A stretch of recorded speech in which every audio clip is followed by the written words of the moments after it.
My dear friends, the subject upon which I shall speak is entitled, Do Married Men Make the Best Husbands?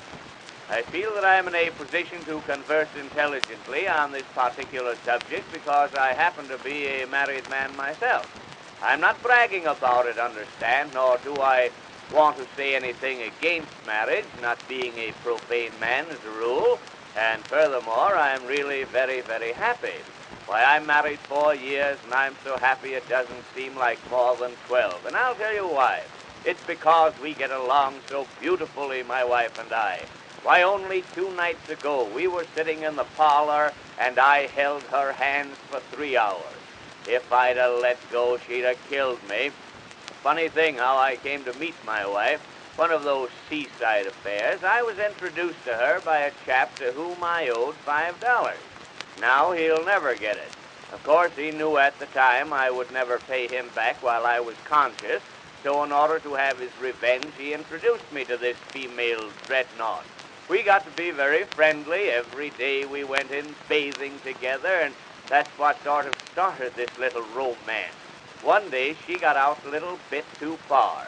Of course, I don't want to pose as a hero, but if I hadn't been there at the critical moment to jump in after her, she would have perished miserably. Funny thing, too, my father saved my mother from drowning, and I think I know now why he never wanted me to take swimming lessons. It wasn't that I didn't love the girl, understand. I did. I loved the very ground she had coming to her. I loved every bone in her head. Now, I'll tell you why. She came of a very aristocratic family. One of her uncles was a retired bank president. A judge retired him for 9 years. And another thing, she was a very beautiful woman. She had the prettiest teeth I ever saw. They were really magnificent, both of them. She had 3, to tell you the truth, but one was back so far you couldn't see it, so I'm not counting that. Well, anyway, having saved this woman's life, I decided that I would propose to her and get married, being out of work at the time, and besides, they do those things in books. So I picked out a nice evening for the terrible deed, and when I rang the bell, she met me at the door. I had a little bouquet of flowers in my hand, some lilies of the alley. I had those just to pave the way. Well, I handed her this bouquet, and with my voice just choking with emotion and love and buttermilk, I said to her, "Kitten." I called her Kitten till we were married 9 days, and then she got her eyes open. "Kitten," I said, "will you marry me?" She said, "Yes, I don't care what becomes of me." So the next day I called on her father to get his consent to the union, because the marriage of a daughter is always a big event to a father. Sometimes it gets him a home. He was a very nice old gentleman. We had been boozing friends. I liked him because he was a well-educated man and a very fine musician. Undoubtedly the greatest soup whistler I ever heard.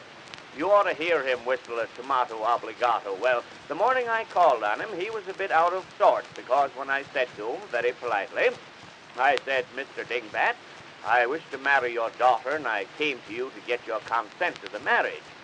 He looked at me for a moment and said, "You want to marry my daughter, eh? Well, what will you do if I refuse my consent to this marriage?" Whereupon I spoke up with all the bravery of youth. I said, "If you refuse your consent, there is only one thing I can and will do. I will simply take your daughter away from you, and you will never, never see her again."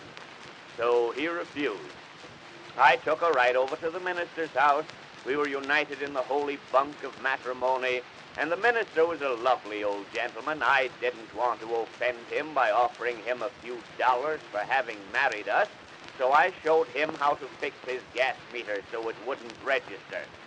And now, my dear friends, trusting this little discourse will serve as a proper warning to prospective benedicts, I bid you a very polite good night.